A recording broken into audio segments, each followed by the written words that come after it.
السلام عليكم، مرحبا بكم في قناتي. ان شاء الله تكونوا قاع بخير وقاع مهنيين دائما مع تحضيرات رمضان المبارك. اليوم غادي نشارك معكم تقطيع الدجاج وكيفاش نغسلوه وكيفاش نستفوه في الكونجيلاتير، وكل مورسو نديروه وحده.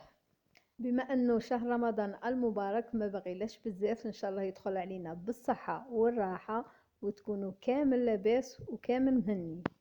حبيت نبارطاجي معكم هاد الفيديو هكذا باش نتحفزوا وباش تدوا افكار وكل وحده وكيفاش تقطع الدجاج نتاعها وكيفاش تخزنه. وبما انه كانت عندي كونتيتي كبيره نتاع الدجاج الله يبارك، حبيت نشارك معكم هاد الفيديو هكذا نتقاسموا الافكار ما بيناتنا وكل وحده وتمد لنا لي زيدي نتاعها.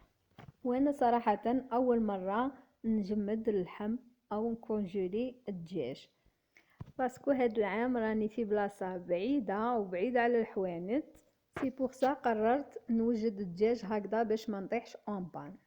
وهذه كفكره الناس اللي يسكنوا بعاد على الحوانت او يسكنوا في بلاصه ايزولي هكذا يشرو كونتيتي كبيره ويكونجولوها هكذا ما يطيحوش اون بان ويكون عندهم الدجاج واجد. وماذا بكم تشرو الدجاج في الايامات الاخيره كيما انا درت هكذا باش يقعد لكم الدجاج فخي وما يطوش في الكونجيلاتير. وهنا كنت شريت 4 دجاجات كبار الله يبارك وقطعتهم عند البوشي على 4 هكذا باش يجوني ساهلين في التقطاع نتاعهم. قسمتهم على 4، درت الفخوضه وحدهم والزر وحده. غسلت كامل هذوك الفخوضه كما راكم تلاحظوا، درت الماء والخل والملح، لازم نغسلوهم مليح مليح ونعاود نشلوهم مرة أخرى. غسلت كامل الفخوذة مليح مليح ودرتهم يقطروا أو ينشفوا، وقست كامل هذاك الماء وبدلت الماء، درت ماء جديد باش نروح نفصص الصدور نتاعي. قعدت ندير غير بشوية هكذا باش ما نغبطش.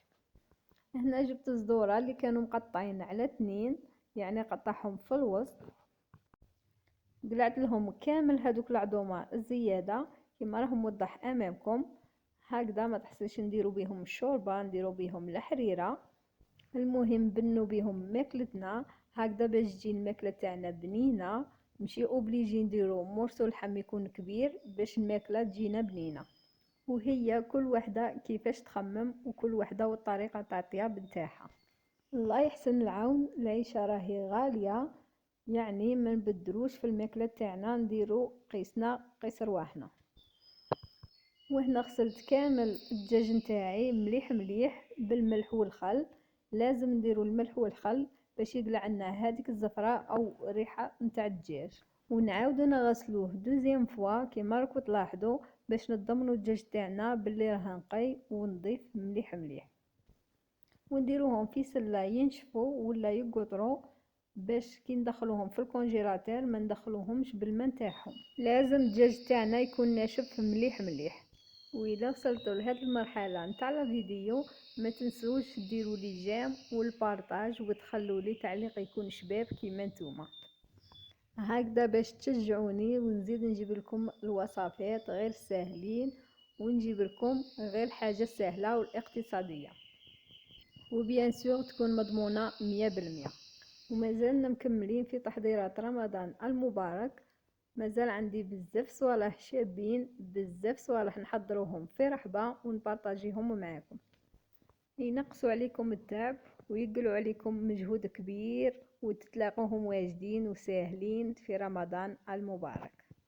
وإلا عندكم كاش حاجة كاش سؤال كاش فكرة اللي بغيتوها اطلبوها مني وانا نديرها لكم ان شاء الله. ربي يقدرني ونبارطاجي معكم كامل الوصفات وكامل التحضيرات لشهر رمضان المبارك. وهنا بعد ما غسلت الدجاج نتاعي مليح مليح ونشف لي درته ينشف مليح، عادي نجيبو ساشيات تاع كونجيلاتير ونديرو كل فخذ وحده. ما بغيتش نقسمها معاكم ولا نديسوسيه نقلع عليه كامل هذوك العظمه، باسكو مازال ما راني عارفه واش عادي ندير، يعني خليتها كل نهار ونهاره. وهنا كما راه موضح امامكم درت كل فخذ في ساشيه وحده ودرتهم في سله باش ندخلهم الكونجيلاتير، وهكذا يجوني ساهلين كي نبغي نجبدهم ما يلصقوش فوق بعضهم باسكو رانا دايرين عليهم البورصه ولا الساشيه. وهنا قضبت كامل هادوك الجنوحات درتهم في ساشيه وحدهم، وعاود جبت ساشيه واحده اخرى ودرت كامل هادوك الرقابي ولا العظومه اللي كانوا بقاو هكذا باش نبنوا بهم الحريره تاعنا ولا الشوربه. وكما راه موضح امامكم درتهم كامل في السله وعادي ندخلهم في الكونجيلاتور. ونكملوا كامل الدجاج اللي عندنا، كامل هادوك لي كراكاز او العظومه اللي كنا وخرناهم نديروهم في ساشيه وحدهم هكذا باش يجونا ساهلين كي نجبدو. وخليت الصدوره توالى باسكو ما كانوش مكسومين، انا بغيت نفصصهم او نقسمهم كيما نحب. هنايا النص درته شرائح كما راه موضح امامكم، والنص الاخر قطعته الى قطع صغيره او مرصويات. ما تحسيش نديرو بيهم شاورما ولا نديرو بيهم الكفته نتاع الدجاج، مهم قطعتهم ووخرتهم بجيه. وحكمت شرائح نتاع الدجاج ودرتهم في ساشيه وحدهم، وقعدت نكمل حتى كملت كامل الدجاج اللي عندي وكامل الصدوره اللي عندي. اللي درتهم ستيك درتهم ستيك، واللي درتهم مرصويات درتهم مرصويات، وكل شويه نتاع الدجاج درتها في ساشيه هكذا باش تجيني العمليه سهله كي نجبد ولا نسحق الدجاج. درتهم كامل في السله وندخلهم في الكونجيلاتور كيما راهم هكذا ما يحكموليش كامل البلاص. وما تنسوش حبابي الا عجبتكم لا فيديو نتاع اليوم ديروا لي لايك شابه وبارطاجوا مع حبابكم هكذا باش تكبر قناتي.